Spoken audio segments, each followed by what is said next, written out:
ധ്യാൻ ശ്രീനിവാസൻ, വിഷ്ണു ഉണ്ണികൃഷ്ണൻ തുടങ്ങിയവരെ കേന്ദ്ര കഥാപാത്രമാക്കി ഹിറ്റ് സിനിമകൾ അണിയിച്ചേക്കുന്ന ഈസ്റ്റ് കോസ്റ്റ് വിജയൻ ഡയറക്ട് ചെയ്ത ഏറ്റവും പുതിയ മലയാള ചിത്രമായിരുന്നു ഭീഷ്മർ എന്ന് പറയുന്ന സിനിമ. ഇപ്പോൾ ചിത്രം ആട് 3-ക്കൊപ്പം തന്നെ ക്ലാഷ് റിലീസിനെത്തി വെള്ളിയാഴ്ച തിയേറ്ററിലെത്തി മികച്ച അഭിപ്രായങ്ങൾ സ്വന്തമാക്കുന്ന ഒരു കാഴ്ച കാണാൻ സാധിക്കുന്നുണ്ട്. ഇപ്പോൾ ചിത്രത്തിന്റെ ഏറ്റവും പുതിയ ബോക്സ് ഓഫീസ് കളക്ഷൻ റിപ്പോർട്ടുകൾ പുറത്തു വന്നിരിക്കണം. അപ്പോൾ ഈ ഒരു അപ്ഡേറ്റുകൾ പരിശോധിക്കാം. വീഡിയോ ആദ്യമായിട്ട് കാണുന്ന സുഹൃത്തുക്കളാണെങ്കിൽ ഏറ്റവും ലേറ്റസ്റ്റ് സിനിമാ വിശേഷങ്ങൾ അറിയാൻ വേണ്ടി ഇപ്പോൾ തന്നെ ചാനൽ സബ്സ്ക്രൈബ് ചെയ്ത് നോക്കുക. ആട് 3 വൻ വിജയമായിട്ട് മുന്നേറുന്ന കാഴ്ച നമ്മൾ കാണുന്നുണ്ട്. അതോടൊപ്പം തന്നെ വെള്ളിയാഴ്ച ഒരു ചിത്രം കൂടി മലയാളത്തിൽ നിന്ന് റിലീസ് എത്തിയിട്ടുണ്ടായിരുന്നു. ധ്യാൻ ശ്രീനിവാസൻ, വിഷ്ണു ഉണ്ണികൃഷ്ണൻ തുടങ്ങിയവർ കേന്ദ്ര കഥാപാത്രത്തെ ഭീഷ്മർ എന്ന് പറയുന്ന സിനിമ. ഇപ്പോൾ ചിത്രം പതിയെ ട്രെൻഡിംഗ് ലിസ്റ്റിലോട്ട് ഇടം പിടിക്കുന്ന ഒരു കാഴ്ചയാണ് കാണാൻ സാധിക്കുന്നത്.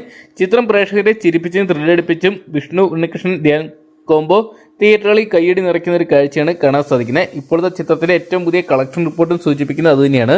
ഇപ്പോഴത്തെ ചിത്രത്തിലെ ആദ്യ 4 ദിവസത്തെ വേൾഡ് വൈഡ് കളക്ഷൻ റിപ്പോർട്ടുകൾ പുറത്തു വരുമ്പോൾ ചിത്രം ഏകദേശം 1 കോടി രൂപയോളം സ്വന്തമാക്കിയതായിട്ടാണ് അറിയാൻ സാധിക്കുന്നത്. അതൊക്കെയാണ് ആട് 3, ദുരന്തർ 2 തുടങ്ങിയ വമ്പൻ സിനിമകൾക്കൊപ്പം തന്നെ റിലീസിനെത്തി അത്യാവശ്യം നല്ലൊരു കളക്ഷൻ, നല്ലൊരു അഭിപ്രായം സ്വന്തമാക്കാൻ ഭീഷ്മർക്ക് സാധിക്കുന്നുണ്ട്. ഒരുപക്ഷെ വരും ദിവസങ്ങളിൽ ചിത്രം ബോക്സ് ഓഫീസിൽ ഇന്ത്യയും വലിയ വിജയങ്ങൾ തന്നെ സ്വന്തമാക്കാൻ പുറത്തു വരുന്ന റിപ്പോർട്ടുകൾ സൂചിപ്പിക്കുന്നത്. എന്തൊക്കെയാണ് കാത്തിരിക്കാൻ ചിത്രത്തിന്റെ വരും ദിവസങ്ങളിലെ കളക്ഷൻ അപ്ഡേറ്റുകൾക്കായിട്ട്.